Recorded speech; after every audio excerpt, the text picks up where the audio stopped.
Hi అండి, అందరికీ welcome back to our channel. ఈరోజు మన ఇంగ్రీడియంట్ వచ్చేసి మెదడు. ఇది వచ్చేసి గోట్ మెదడు అండి.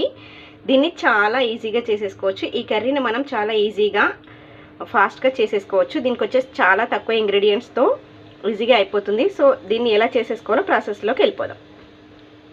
స్టవ్ పైన బౌల్ పెట్టేసుకొని దీనిలో కొద్దిగా పసుపు వేసుకోవాలి. అలాగే కొద్దిగా ఉప్పు వేసి వాటర్ని బాయిల్ చేయాలి. వాటర్ బాయిల్ అయ్యేలోపు 2 లేదా 3 చిన్న ఉల్లిపాయలని, ఇలా మీడియం సైజ్ ఉల్లిపాయలని చిన్న ముక్కలుగా తరుక్కోవాలి. వాటర్ ఇలా బాయిల్ అవుతుంది కదా, ఇప్పుడు దీంట్లో ఈ బ్రెయిన్ని వేసేసుకోవాలి. ఒక 2 మినిట్స్ అట్లా వదిలేస్తే సరిపోతుంది. మరీ ఎక్కువసేపు ఉంచకూడదండి, జస్ట్ 1 to 2 మినిట్స్ ఉంటే సరిపోతుంది. ఇప్పుడు దీన్ని చిన్న ముక్కల కింద కట్ చేసుకుందాము.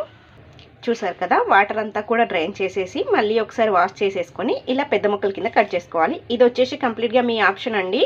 మీకు కావాలి అంటే చిన్న ముక్కలుగా కూడా కట్ చేసుకోవచ్చు, అది మీ ఇష్టం. సో నేను వచ్చేసి ఇలా పెద్ద ముక్కలుగా కట్ చేసుకున్నాను. దీన్ని వచ్చేసి ఇప్పుడు ఫ్రై చేసేద్దాం. దీనికి వచ్చేసి ఆనియన్స్ అయితే ఎక్కువ పడతాయండి. ఆనియన్స్ ఎక్కువ తీసుకుంటే ఈ కర్రీ వచ్చేసి టేస్ట్ బాగుంటుంది.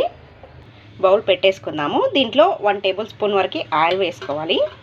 ఆయిల్ హీట్ అయింది కదా, ఇప్పుడు whole biryani ingredients 1 teaspoon వరకు వేసుకోవాలి. ఒక బిర్యానీ ఆకు, నెక్స్ట్ ఇందులోనే సన్నగా కట్ చేసుకున్న ఉల్లి ముక్కల్ని కూడా వేసేసుకోవాలి.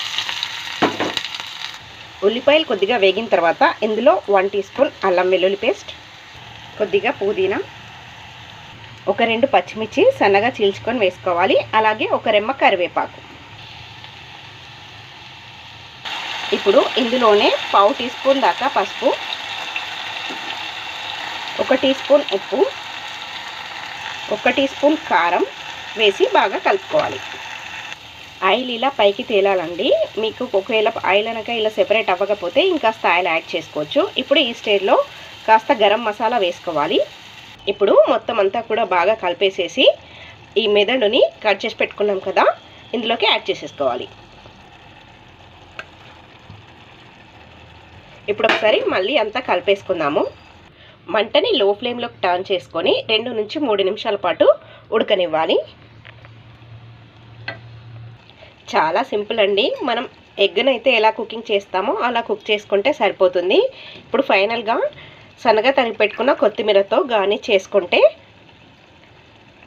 మెదడు ఫ్రై రెడీ అయిపోయింది. చూసారు కదా, ఇంతేనండి. చాలా సింపుల్గా చేసేసుకోవచ్చు. మీరు కనుక ఇంట్లో ట్రై చేసినట్లయితే మీకు ఎలా వచ్చిందో మీ ఫీడ్బ్యాక్ని నాకు కామెంట్ సెక్షన్లో కామెంట్ చేయండి. మీకు ఈ వీడియో నచ్చినట్లయితే మీ ఫ్రెండ్స్కి, రిలేటివ్స్కి షేర్ చేయండి. మరిన్ని సింపుల్ టేస్టీ రెసిపీస్ కోసం మన ఛానల్ అయితే సబ్స్క్రైబ్ చేసుకోండి.